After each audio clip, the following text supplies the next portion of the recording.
must be so hard with the knowledge that you have when you see kids mouth breathing out in the wild. How do you introduce it to a parent without them being defensive or offended? Because I've definitely had friends where I notice that their kid is mouth breathing, but it can be a sensitive subject for some parents. Have you had any experience with bringing it up in a good way?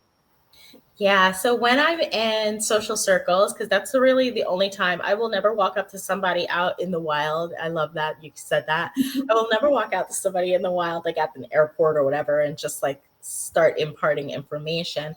But if I'm in a social setting or like talking to friends, or if I have concerns, I always start it with like my story and my experience. And so wherever you can find your own personal experience, because there might be people listening or whoever who are really waiting for this answer so that they can address others who don't Mhm. have children. And so you might not have your own experience with some of these things, but if you can liken it back to a patient. So, Mhm. oh, I have a great story I'd love to share with you is that I had a patient who had a child that was mouth breathing. And then, we discovered that it was creating all kinds of inflammation within their body and really disrupting their gut. And so some of those gut issues that you're talking to me about, it really sounds familiar to such and such patient.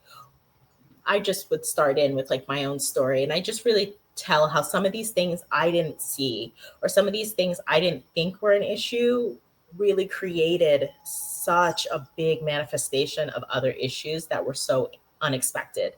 So Mhm. I think it's really important that if you're going to talk about it, you don't talk about it direct. It's like, I see this in your child. This is what I think is going to happen. More of like, this is a very similar experience. And so Mhm. this might be something you want to look deeper into. Yeah, that's good advice. That's good advice. Now, the average hygienist is not going to become a myofunctional therapist